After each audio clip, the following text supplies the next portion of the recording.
Okay, we're once again in the losers bracket of the Healing League. The Korean tournament, 3,500 euro in prize money. Again, no special drafting rules here, and it is another best of 3 series. So 0-0 was able to move on from the last round and take down Flying Techo and drop them out of the tournament. But now they have to go up against Where's My Money? And Sky Temple is our first map, and the first thing that immediately happens is the Haka gets the axe. Alright, so let's see what we're going to get with this. We have Vala obviously banned again. It's honestly making me sad, but I mean, it is expected at this point. It's not something that comes as a shock, considering that we've now seen so many games being drafted here in the tournament. And yeah, it's just how they roll. They don't like Vala, they hate her. It's a sad moment for all of us, particularly for me, but yeah. Maybe eventually, maybe if at some point we're going, you know, into those best of 5s in the winner bracket, or then later towards the grand final, we're going to see a bit of Vala action and she makes it through the draft. But up to now, she has been very consistently banned out. Just a thing. Now, once again, we have yeah. Also, I'm going to use this again as a little bit of a PSA. So, guys, again, if you're not aware, Meta Madness 8 has been announced. So we're going to have Meta Madness again. Has nothing to do with the tournament at hand. But since people are always asking, like, hey, these pre-bans, how do they happen? Who decides? Again, it's the community that decides. And I will add a link into the description of this video where if you haven't voted yet, you can. So there is a public vote, and you can just say which hero you don't want to see in the tournament. And that will then have an impact on which heroes are allowed to be chosen in Meta Madness. So I hope by now that you're familiar with the concept, but either way, the vote link will be in the description, so the community decides, so you have a chance to do that. The whole thing is going to start in roughly 2 weeks with the first qualifier, just as a bit of a side note. But focusing again on the Healing Cup here, or the Healing League. I don't know why the Koreans, by the way, call every single tournament that they have a league. It's always a league. I'm not quite sure why, but we've had that now multiple times. Doesn't make a difference at the end of the day. We still have awesome games, content, and good players going up against each other, but it's still a bit of an oddity. But yeah, here at the Healing League now, we got Jojo and we have Sylvanas. 2 heroes that have been severely underrepresented so far. We've seen them banned multiple times now in games, but haven't seen them picked all that often. They appeared, don't get me wrong, but you could clearly see that the priorities in picks is fairly different in the Eastern meta than what we're seeing on the European sides, for example. Lucio and Genji, so they're going full Overwatch apparently on us, at least for now. And I like that Lucio is getting played more here. He gets banned a lot in the Western meta. I find it interesting, on the other hand, that Anduin is... I don't want to say he's a no-show, because that's not true. He has been picked twice, I believe. Both times with the bubble. So, went for the Holy World, Salvation. But yeah, normally when you're looking at European meta, at the North American meta, it's a lot of Genji together with Anduin really trying to go for these light bomb dives into the backline. Don't see that all that often here. Tyrael and Greymane, so somebody already wants to be aggressive. And Tyrael is also a really big asset if you are at some point fighting over the boss on Sky Temple, which is of course huge. Greymane, if you can with Lucio rotate him towards structures, you can quickly take those out as well.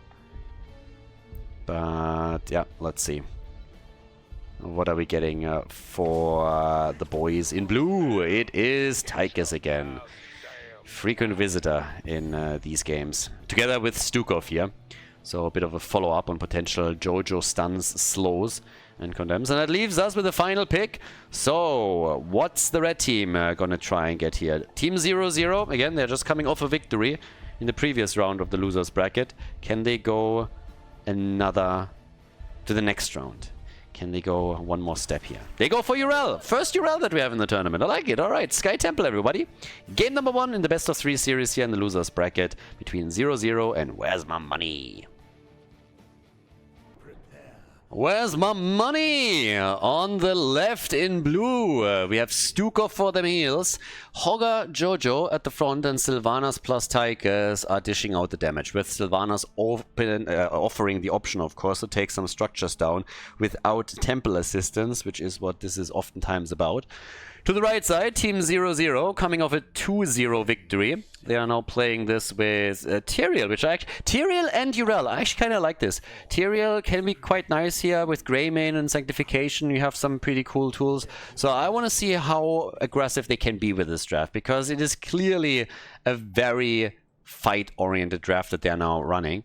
And it's always like the question, if you think, is it an advantage that they already played a series, or is it a disadvantage? Are they tired, or are they just now warmed up and focused? And since it was a 2-0 victory over their previous opponent, I think they are just more so in the zone now than the blue team, probably. Don't know if they had some warm-ups as well, but I guess we're gonna find out soon, TM, and see what they can pull off here. Level 1, we got Dauntless for the Space Goat. For EURO, the Might of the Banshee Queen is in on the side of Sylvanas. And now that I think about it, Sylvanas is kind of blue in the face too. So, I haven't really thought about this until now, but yep, Sylvanas and EURO, are they related? Is that a thing? Why is she blue anyways? Held her breath for a little bit too long? I mean, yeah, not quite sure. I mean, either way, we now have at the same time also the camps that are being taken here. So they're going straight in for the Siege Giants. Hogger is already all the way on the left side and is going straight in to try and take his mercenary camp. Goes for the Bruiser camp here, at least tries to. And we'll see what exactly they can do with the push at the top lane now. Greymane, of course, can do the same thing. I mean, at the end of the day, what you really want, you want to have a couple of heroes that are excelling at taking these camps quickly. Sylvanas, Greymane, they all fit that role. Hogger, and they can therefore do their thing. So down to the bottom of the map, what we currently have there. We have 4 now, of course. Still Siege Giants being taken out. Nobody has done any serious damage just yet. The timing on the push at the top is going to be quite interesting. And with Sylvanas moving in, there's always a chance that he can take a tower down, that he can take a gate down, and then just pull ahead a bit on structures. And so far it's working out quite nicely. They are able to already take out tower number 1, so good for them. And yeah, that's off to a good start here. Even the second one, they're getting mad value out of this.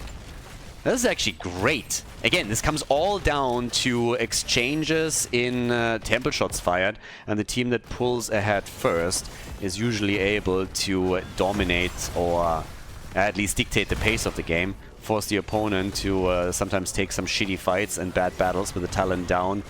And that's something that they are already setting up early. Now, of course, on the other hand, they have to also take this camp down quickly. And if Greymane is now the one that is all of a sudden starting to take this on, that they can equalize the situation. And they're more or less already doing that. One tower has been eliminated here as well. They go for the gate now too. So yeah, it's not too bad. Both teams are putting some serious effort in. I would still say that Where's My Money is slightly ahead now.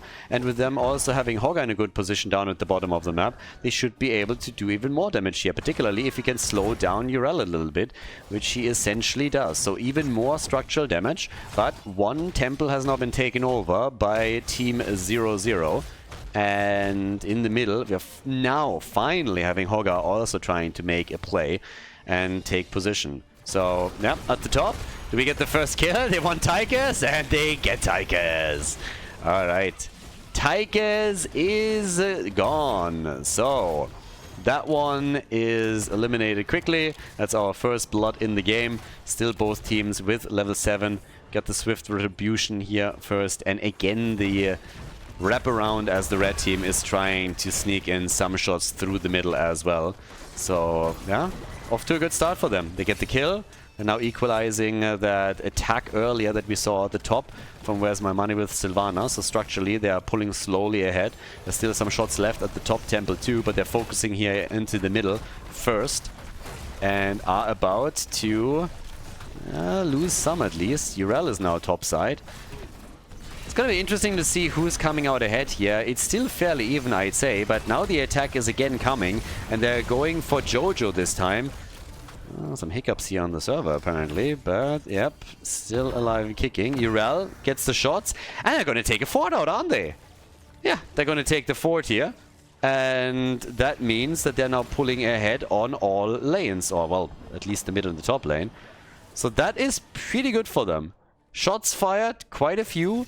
A lot of the structures are low, bit ahead in experience and the extra kill that they have. And that is pretty sweet. I mean, right now, 0-0 is ahead. It's not an insane lead or anything, but they are ahead. They've definitely taken a bit of a lead on this one. If they can build on that, that would be fantastic. Now we'll see how this all changes after level 10, but at least for the first objective, they've done a better job. Initially, it was the blue team with Sylvanas that did some good work at the top lane, but 0-0 more than paid back for that. Yeah, they came back into this quickly. And now they're still diving in with Tyrael the entire time here. And level 10 is close. The window is small, there's an advantage for 0-0. It's nothing insane. Nothing to write home about. But here we go. Go for the throat, Sanctification is in.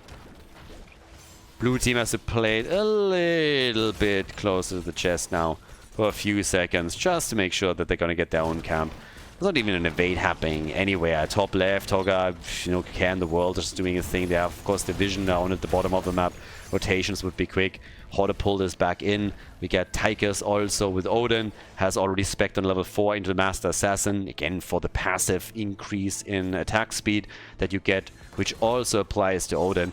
And now the stage is set for the big fight at the bottom of the map for the next shrine, for the next temple. There's no global in this game, by the way, so nobody went for the Haka or the Falstad or anything else. So many pleb horses, by the way. Pleb horses all along. One poverty horse after another. Horga jumping out with the Horda pulled. Yeah, they spend a lot of time there trying to go for him and resources. And in the meantime, they are a bit early down to the bottom temple, but the first few shots are taken by the blue team. Urel isn't here yet. That might give them a bit of a lead. So the longer they can hold this, the better for them, of course. But at the end of the day, it's going to come down to a team fight regardless. And they're already waiting for good position to come in and maybe drop that blessed shield and try to get the kill.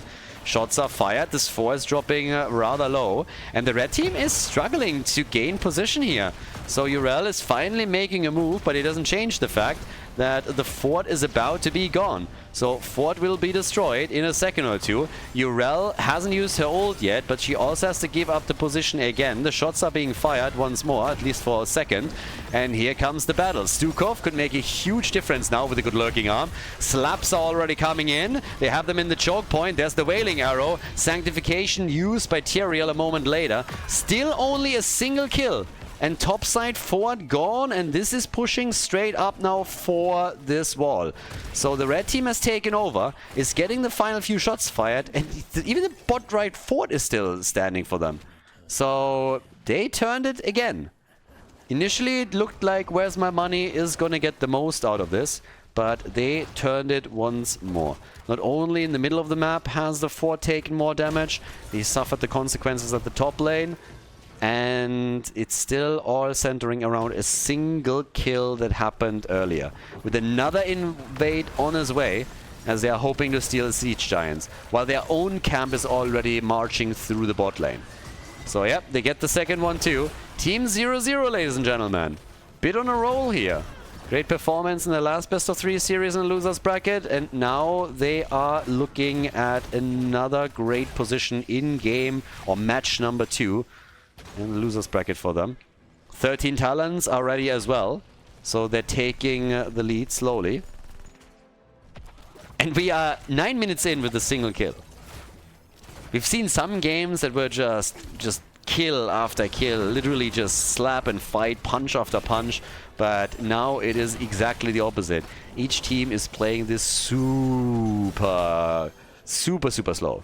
Just making sure that they're not overextending at all, that they're playing this as close to the chest as possible, and not dying too much. So, very good control from both sides, but it is, at this point at least, yeah, the red team that wants another kill, and they get another kill. Against Tychus. Once again, second time that he falls. So Tychus gets killed, Greymane is in the middle, enjoys all that space and time to go for another fort, and he is able to take this one out. Yeah, should be able to get out here too, particularly with Urel being around to help him out if he needs some help. But this is just looking great for them. 2 forts eliminated, 2 kills against 0.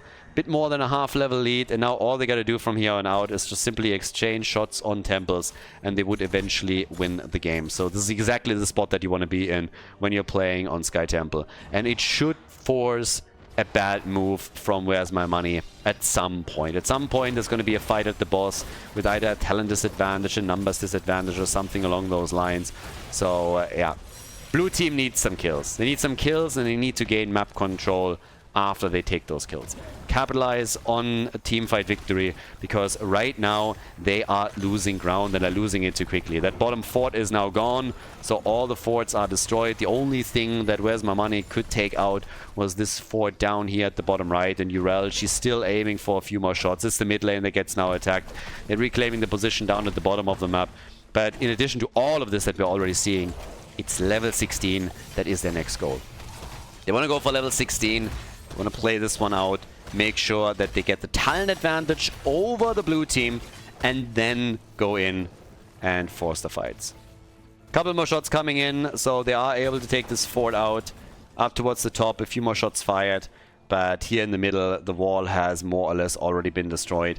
And now with level 16, I mean, technically you could even think about going for the boss here. It would of course be an obvious play, and if the talent advantage that they have and the small window that it exists around is really enough to sneak that in, that's a different question. But in addition to all of this, we also have tier sanctification, so there's additional tools that they have and could use to snack that up.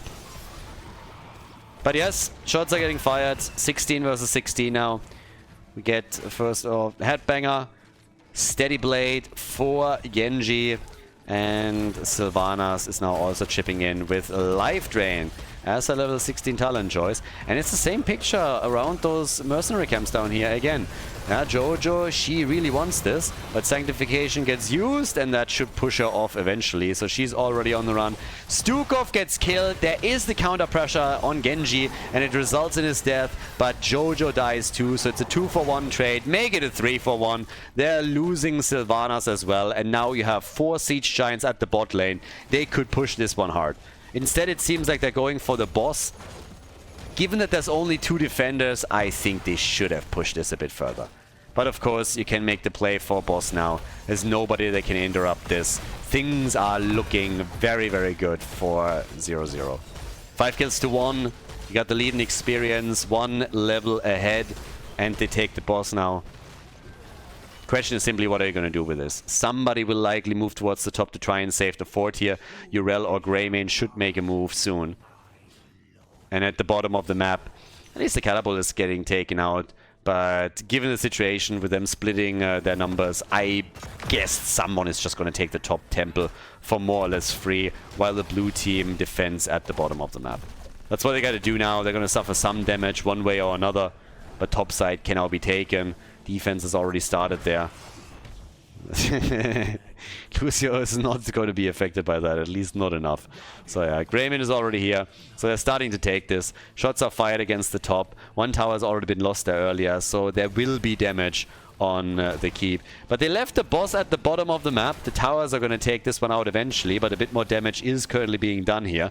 So while this happens, the blue team is now starting to take over. And there's a simple reason why the red team is not responding immediately. They're so close to level 20 that they are really weighing their options, thinking, do we have to take this? Can we just give this up, wait for 20? They are slowly engaging into the fight. Not pushing this too hard just yet, but they have to be careful that they're not dying. And Lucio falls. Sanctification a bit too low. Wailing Arrow also used, and they're trying to follow them on all accounts here. EURO about to jump out. Hogger still chasing, but yeah, they hope to get at least EURO, and she pops her ult and is still absolutely fine here for now. Or is she? Might actually fall too, and does. The Space Goat is gone. Another kill for the blue team in their attempt to get back into this game. And it closes the experience gap slightly. Now, unfortunately for them, not enough to get them on eye level with Team 0-0, who will take level 20 first. The question is always, what do you do with it? What can you do with level 20? And the answer is probably nothing. There's no temple up. It's going to take a while for the next one to spawn. Shots have just now been fired. Boss is up in 2.5 minutes. So what exactly are you doing with your level 20 advantage? There's nothing to do with it. They're down in numbers. So the blue team is gonna catch fully up to this. They are in a very nice situation where, despite the fact that they've been trailing in experience the entire time, it doesn't have any actual consequences for them. They can just simply sit tight, get those lanes connected again, take these minion waves out. They pushed out every lane, more or less. And now they're going to hit level 20 in just a few moments. They don't want to be forced into a fight before it happens, but this is looking very good for them. Full map control, all lanes pushed out against the red team. And 0-0 should be a bit frustrated because they were hoping to capitalize on the early game advantages a bit more than they were able to do. And now it's all just a question of, okay, next team fight, next objective, who rotates better.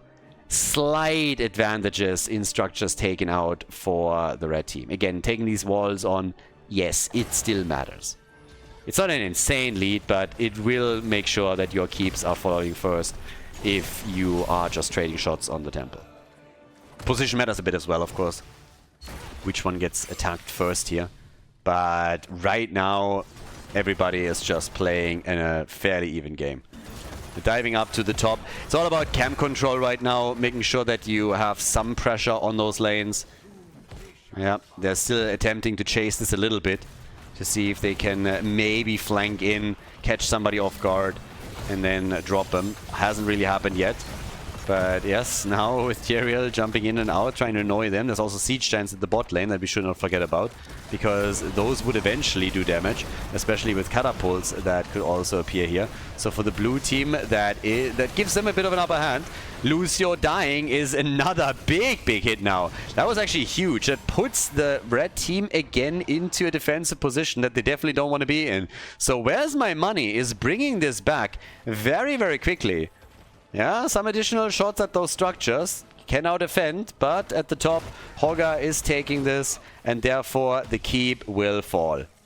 They're turning the game around. They've actually done it already. They turned the game, despite the fact that the red team is ahead in kills and experience. They are going to take a lead here. Leaving Hogger alone, on the other hand, is a bit unfortunate, because now EURO is taking over again, and guess what? This keep is still in play. But with them focusing onto the top lane, it means that at the bottom of the map now, they can do more damage. But even here, the keep will not fall. And at the top side, I don't think there's enough shots left. No, not quite to win this one. But they're also going for the boss at the same time. And if they get the boss now, that will remove the keep. And it seems that the red team isn't even checking. They still don't have Lucio. Now he's back on the map, but that's too late. So yeah, that's the dream scenario right here. You were able to get everything that you wanted just in time. Didn't even go for the shots here just yet, so there's still a few left. They can use them later to go up against the mid lane keep. EURO pushing this out could result in the keep getting destroyed, but I guess that the game plan is to maybe even go core here. They're pushing with everything that they have right now, and if they're able to get a kill, then it will be a move for core. EURO is taking the top keep out. Odin has been used here. Catapult alone is already going to take that. EURO on their way back to make it a 5-man defense. But as you can tell, this keep is gone and they want to go for it. They got Odin. They want the core. They're coming in as we speak. And it is 18 minutes into the game that we're seeing the attack happening. Core is losing shields. They need more than that, though. They need some kills. They need some action here. EURO is jumping in deep. Core is down at 80%. Goes down to 70. They got the chance here. And they're jumping in for it. They want it. And it looks like they're going to get it. This is game. It is Team 0-0 that has to yield and loses on Sky Templars. Where's My Money takes the W. Before we head into game number 2, make sure that you subscribe to the channel if you haven't done it yet, so you don't miss out on any future content here on Khaldor TV. Dragon Shire, game number 2. 0-0, probably a little bit frustrated, I got to say, because they started off well. They had a very nice showing at the beginning of game number 1, and then towards the end, Where's My Money just made the better choices and was able to get kills in the right fights. And all of a sudden, they took temple after temple, they took the boss, they took the camps, they went to the bot lane and decided the game in their favor. So a 1-0 lead here in the losers bracket of the Healing League for Team Where's My Money. And again, that money waits in the grand final, so they can go there and lock in their share of the 3,500 euros. That is the prize pool for the tournament. But to get there, they first of all got to take out Team 0-0, and then they have to, of course, win a few more games in the losers bracket before they have a chance to go straight into the grand final. Okay, so let's see what we're gonna get. Hauga gets banned. Vala, I guess, is gonna end up on the chopping block again. Tehaka first. I'm calling Vala second ban from the blue team right now. I don't think there's a chance, given the ban pattern so far in this entire tournament, that she is making it through the draft. But they get rid of Tehaka first before they focus on anything else here. So no globals. Side laners generally attack, right? So, yeah. And he has been, yeah, talking side laners, right? They're just staying with it.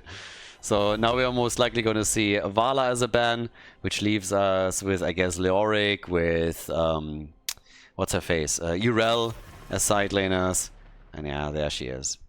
I had the slight hope that if I don't talk about it too much, or if I just say like, yeah, of course she's going to be banned. Yeah, duh, I mean, what else?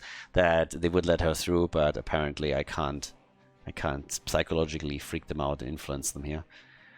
We can't go full Jedi. This is not the ban that you're looking for.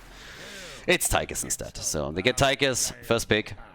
And on the blue team side, I suppose that we're going to see at least the side laner getting picked. With 3 already banned out, you want to take it early. At least if you're eyeing a specific one. Leo and Urel would be 2 of the big ones. Yep, Leo gets taken, and we get our first Tracer.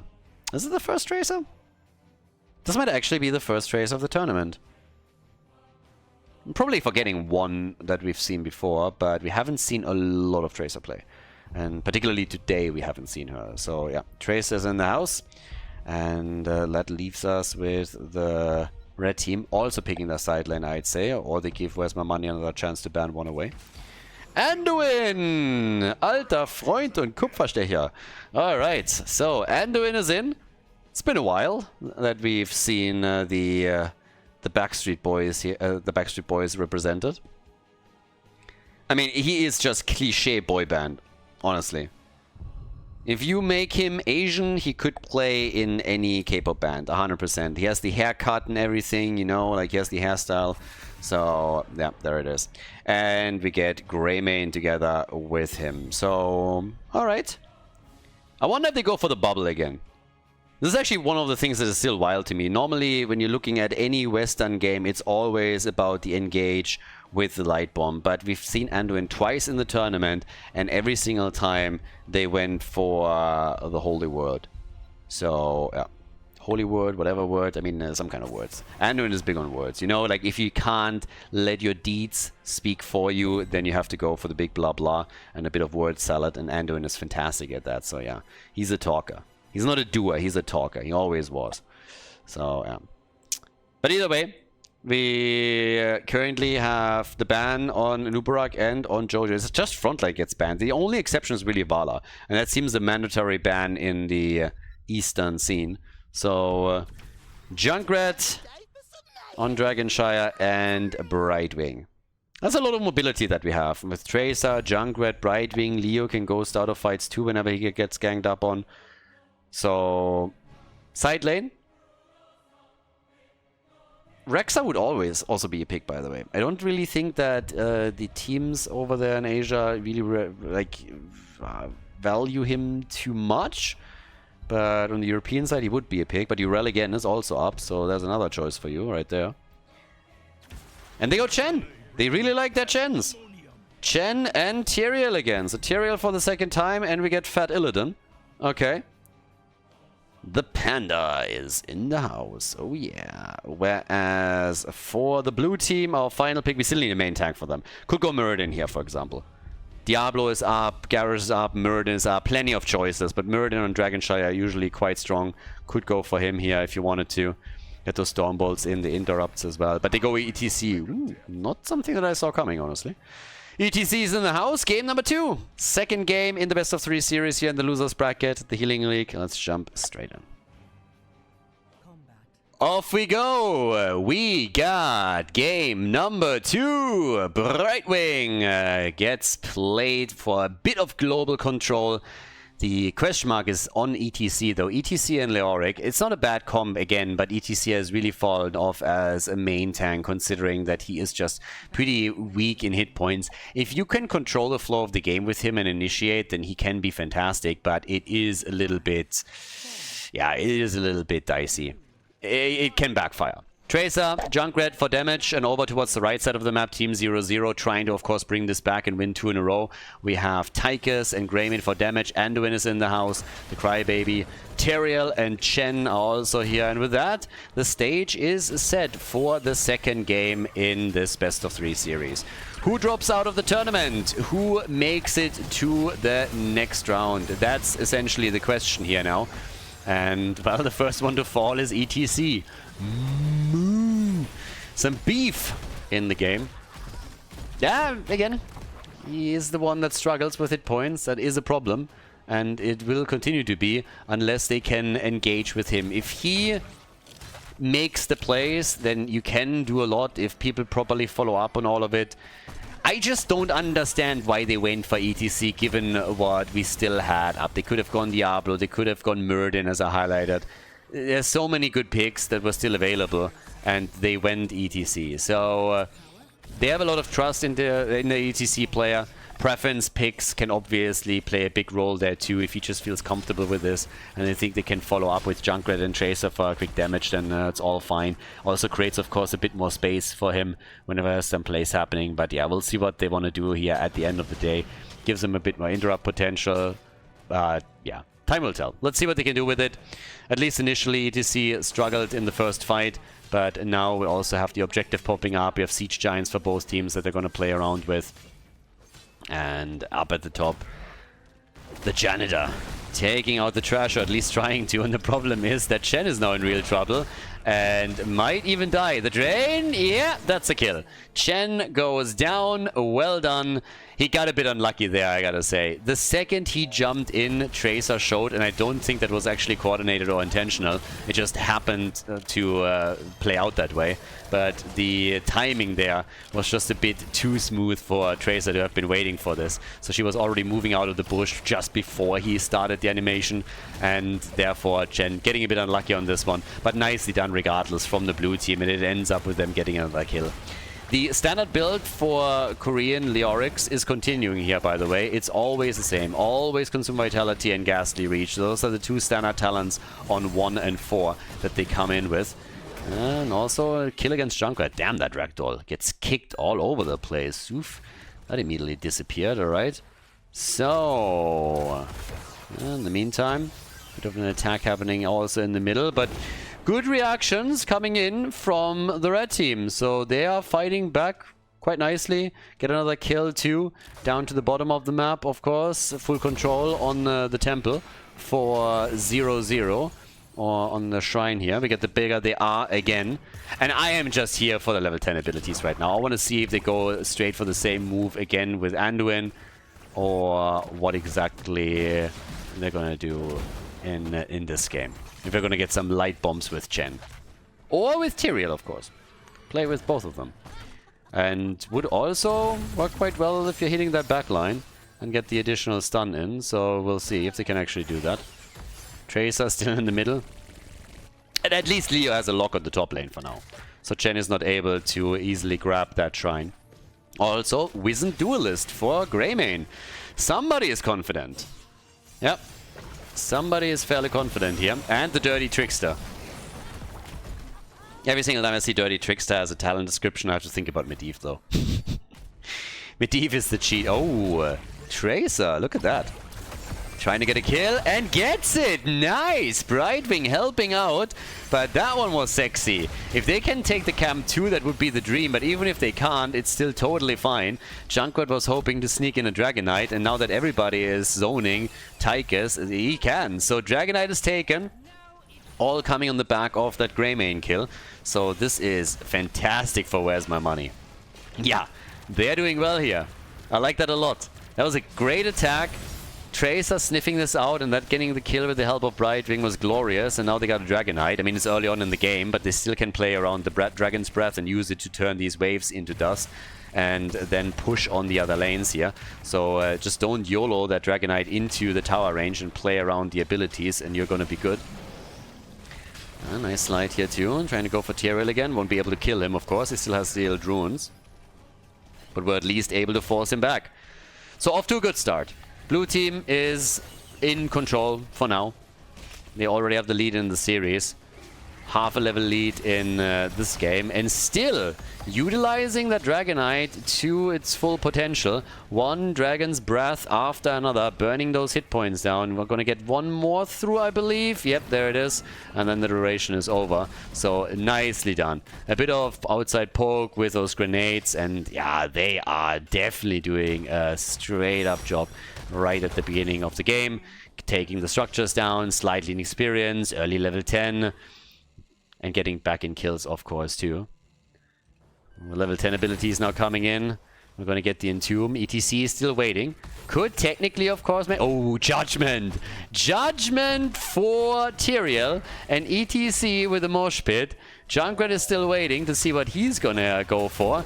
Whereas Anduin is also holding back his heroic. I've been telling you. And he goes for it again. They go full Donald on this one.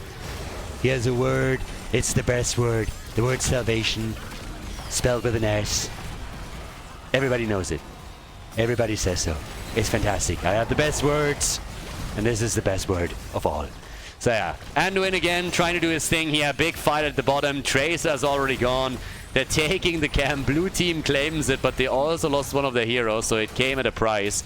And now they're still thinking about sliding in here and maybe getting a kill.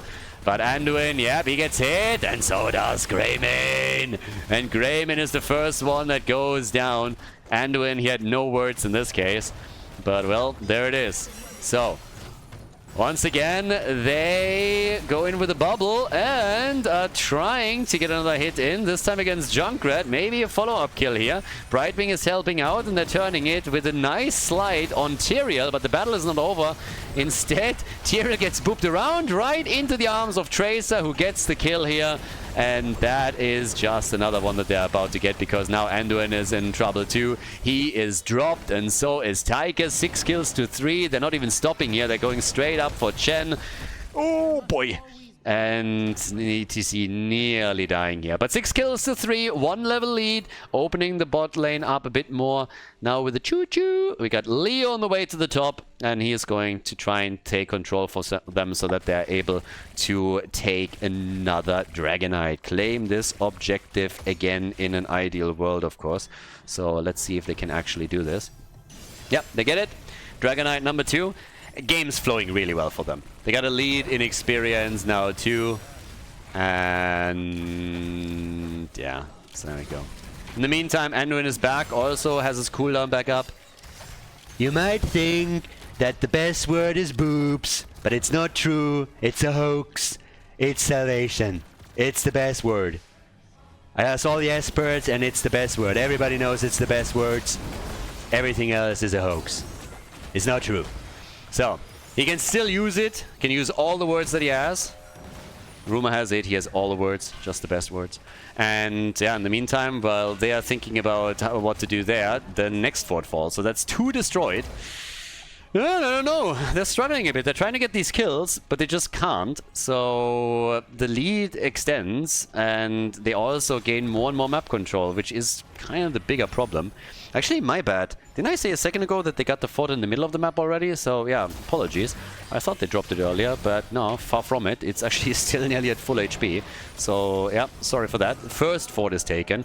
So it's not that bad structurally, but trailing by an entire level at this point in time is of course hurting them here. So yeah, there's that. Now, we have even talents at least. Anduin is going straight in for the boots. will morph into the Pullout King on level 16 when he's getting the second charge of the Leap of Faith.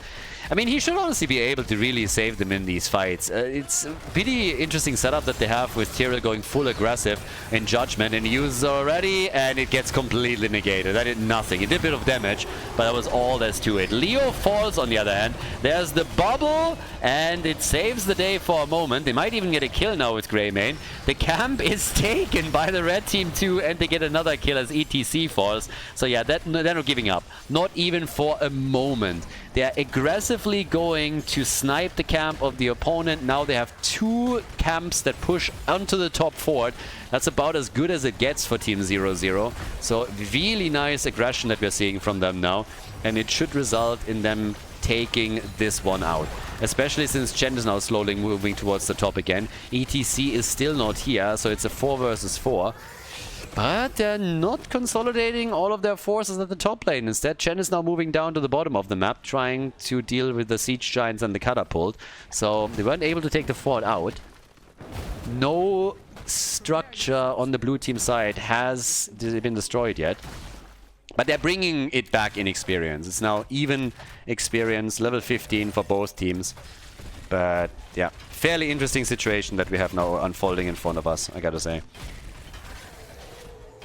At least the last few fights, 0-0 just looked a bit crisper. Both teams will get level 16 at the same time. So no talent advantages anymore that anyone can play around with. But we have 2 Dragonites against 0. It's really the objective where the blue team has excelled the most. I mean, look at the experience distribution here. When you talk about minion experience, mercenary experience, on all those accounts, it is the red team that is ahead. It's the passive experience through structures and the hero experience where they are taking a bit of a lead. But generally, 0-0 has done a very good job just staying in this game by taking these waves out consistently. It's again double control on the shrines though against the red team. So they have to somehow take position here. And it's been a struggle. It's really been a struggle for them throughout the game. But yeah, they're coming in again in the mid lane, trying to hold on to this. ETC, good slide and maybe a mosh pit could do wonders here. But ults have not really been used yet. The Panda, of course, also still potentially going strong with those top shelf plays once that he goes for the keg. And we'll see what he can do there. But they have to eventually get a hero into the side lane and retake one of the shrines. And I think this is not going to happen outside of a real fight going on. Tracer is pushing the bot lane out and they still can't leave the middle. ETC has now completed the Procor quest on level 1, so that helps him too. Talking about quests, 10 stacks on the Wizened Duelist for Greymane. And Chen is now at the top and immediately are starting to attack here. Once they're seeing Chen, they want to force the 5 versus 4. But Leo dropped low and forced Brightwing to heal, so they retreated for now. Well, nothing that really happened there. Yeah, and a bit unfortunate for them. Blue team, they had them in a nice chokehold where they applied continuous pressure, but when Chen moved towards the top, he could take that away and did. And, well, blue team wasn't able to force a fight, really. Was looking for a chance. I mean, again, they got Entomb, they got Mosh, but you have also Anduin against you that can pull targets out, and you have him with a bubble play. Have a few more moves that he can make in that situation. 51,000 damage, just as a side note, from our Renegade. Tychus is killing it on that. 44,000 for Junkrat. And, well, we got Tracer over here in the middle. Still defending a bit as they're aiming for full control at the bot lane. Leo has a lot of time at the top side to escort minions into the fort range. Chen is now reacting to him.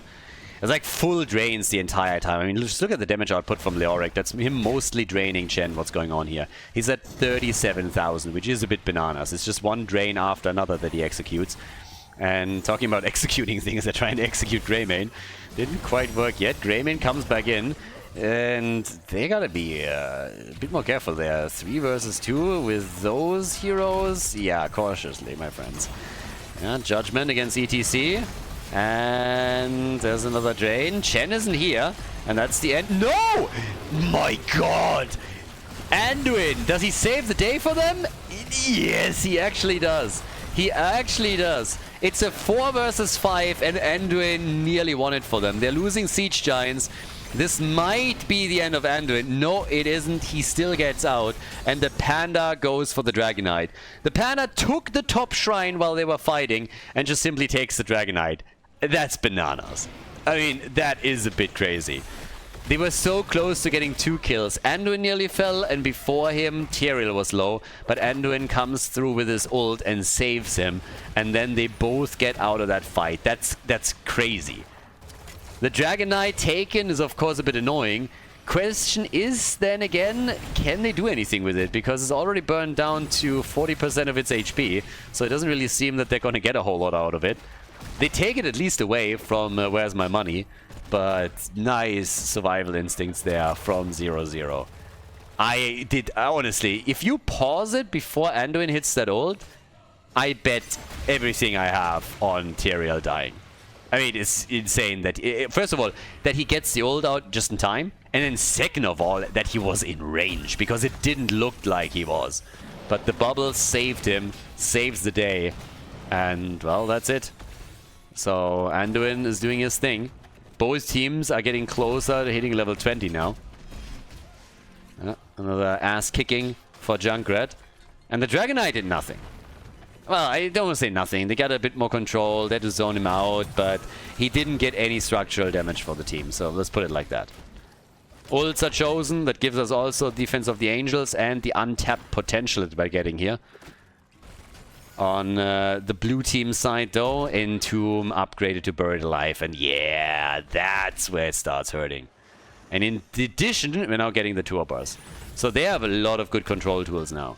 Depends on who they're hitting, right? If they hit Anduin with the Buried Alive, whew, that's gonna do work. And well, Anduin went into Sensor. Gets Sensor on level 20. Yeah, top kick plays already. But Chen didn't get too much out of it, so they weren't able to isolate a target and go for a kill. So that's one cooldown already gone. What can the blue team do with that? Can they force that? Chen is sitting there and just waiting for them to get close enough. Tracer missing the hit. Still fine. Oh, good move. Nearly dropped. Oh, there it is. There it is in the back line. Leo dies for it, and they cannot get a counter kill. He went deep to get the Buried Alive, and he got it on Anduin, but there was no follow-up. Odin zoned everybody away, and now it's a 4 versus 5.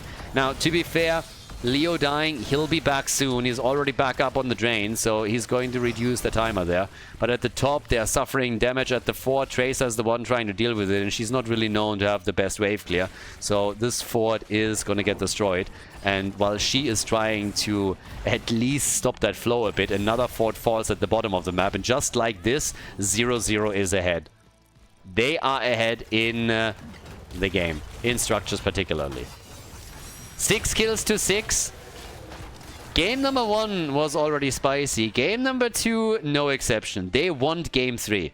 They're forcing what they can here. They want to have game number 3, and they are pushing on every lane. And now, of course, now we're talking about Dragonite again. And it's 17, 18 minutes into the game. So, yes, at this point, we are talking about a fairly strong Dragonite that is starting to chunk things down. If you can get it. Talking about getting things, they're trying to go and get ETC here. Also at the bottom of the map, Liu again moving out. Tracer at the top, very much alone. Can take it with ease. Whereas we get 80,000 damage now for Tychus. And 75k for Junkrat. Tracer still doing a solo thing up at the top. And down here, they're just YOLOing out the big red button. Didn't expect that. I thought they were saving that up for a team fight, but nope. They want to siege up on this. Forcing Tracer also back down. But once that Odin is over, if they get forced into a fight by a good Entomb, that could become a problem. So, yeah, gotta be careful now. Can they force that fight?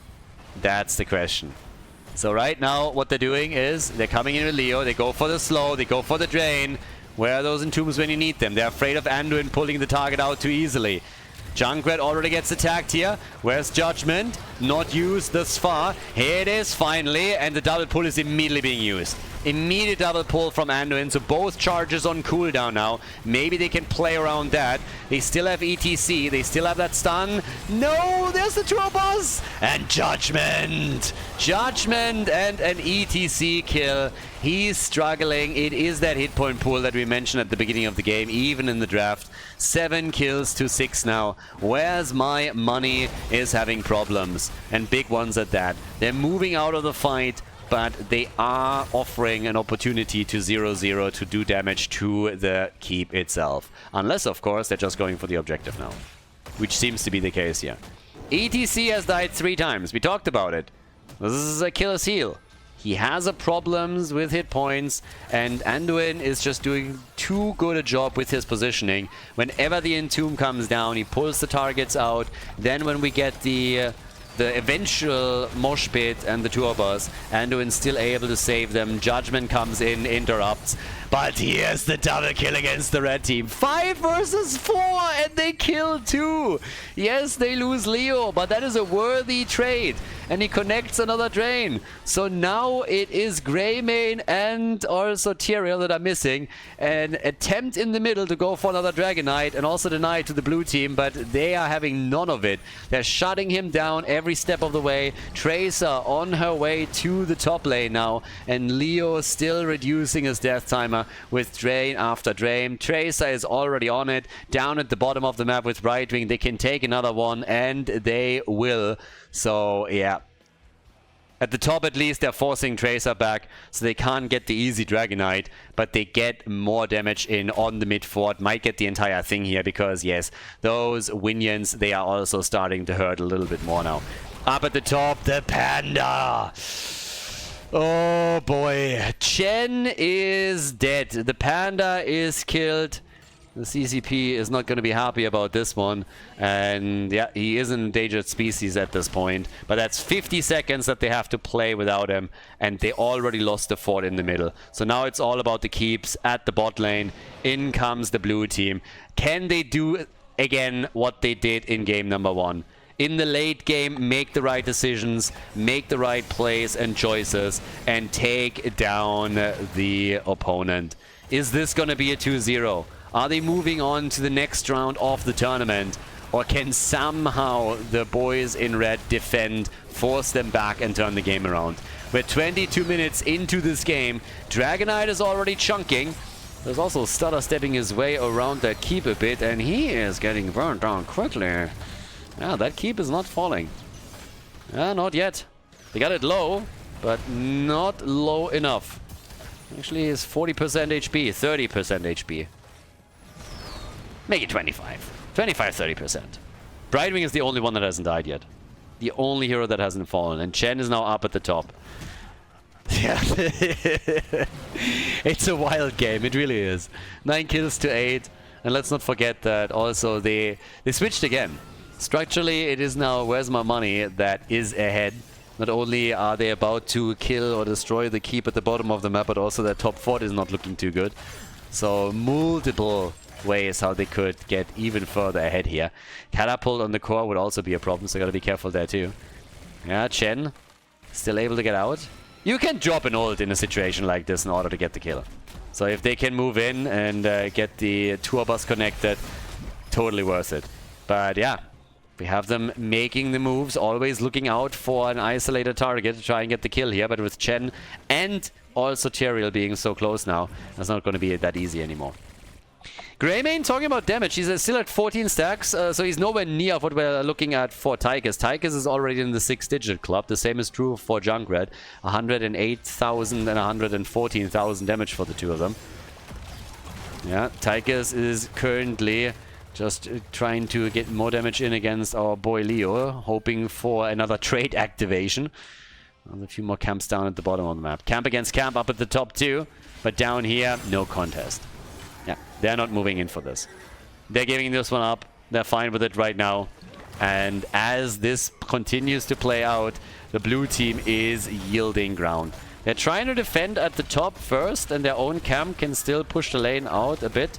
but they still have to also make sure that they're not allowing them too much at the bottom of the map, because yeah, there it is again. They go for the big red button again. They did it already previously. They're not afraid to drop this ult if it allows them to push into the keep here, and they're doing it now for the second time in a row. Last time it backfired a little bit.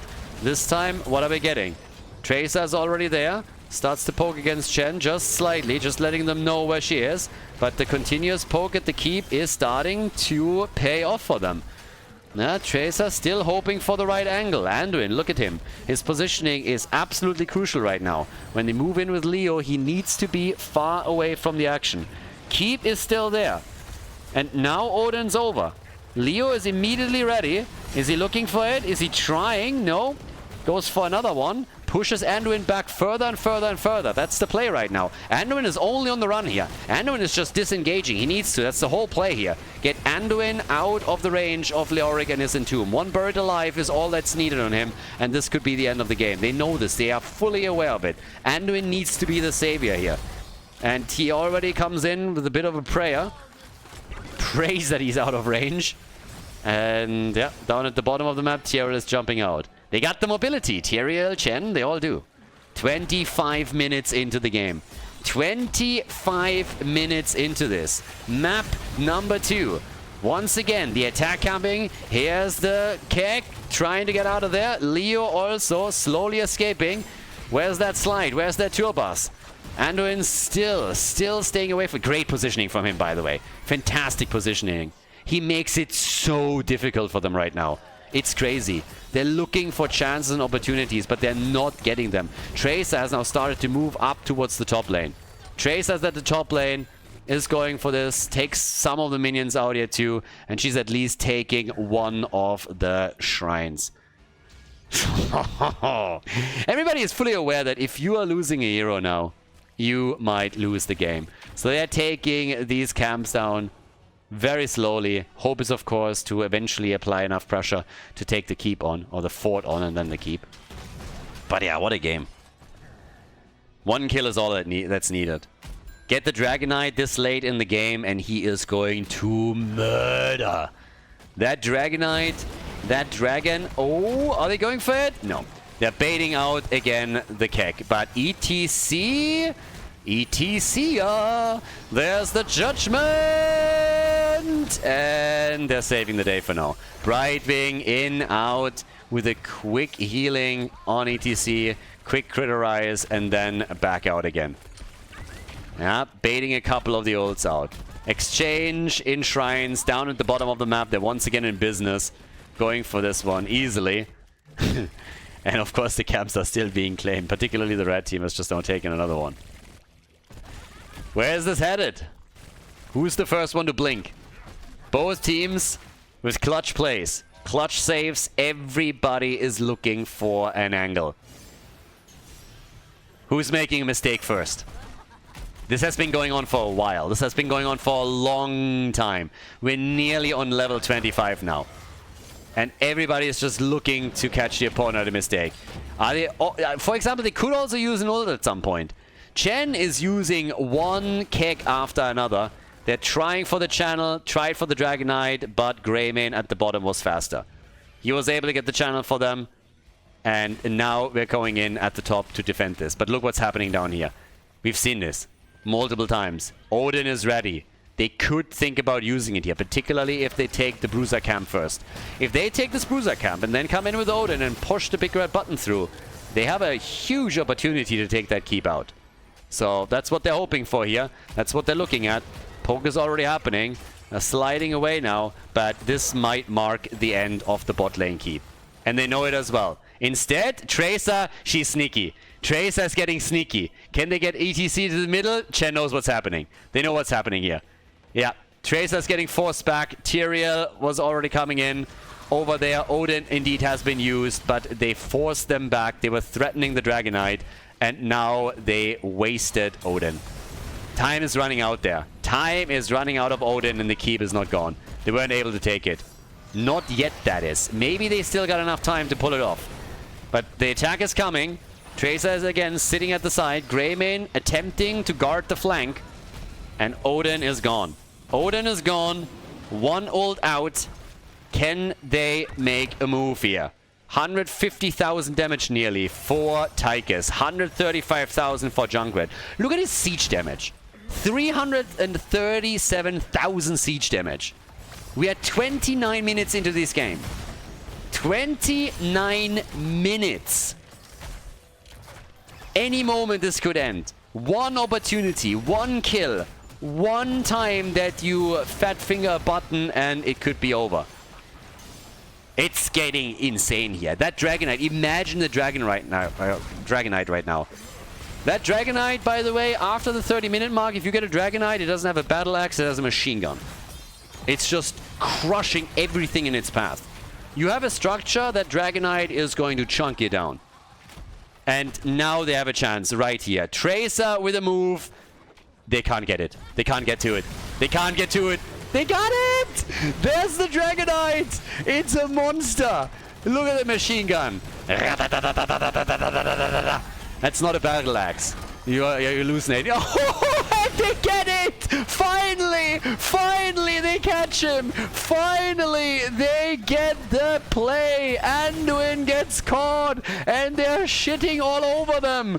That's the move right there and they pull it off! This has to be game! They got the triple entomb, it's absolutely glorious and they get their kills! This is game, a 2-0 victory! They take him down! What a performance towards the end by Team Where's My Money. Heartbreak for 0-0 as they are out of the tournament, but the blue team advances to the next round of the losers bracket. GG.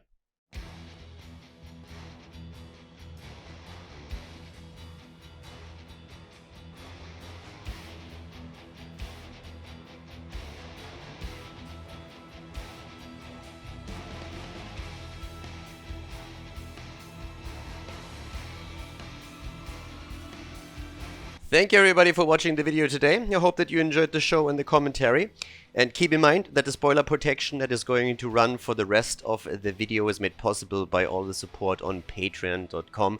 So guys, if you want to support my work, if you want to help me start new projects and keep the spoiler protection in place, please consider heading over to patreon.com/Khaldor. There's also a link in the YouTube description and check that out. Thanks in advance and see you guys next time with more esports coverage here on Khaldor TV. Have a great day.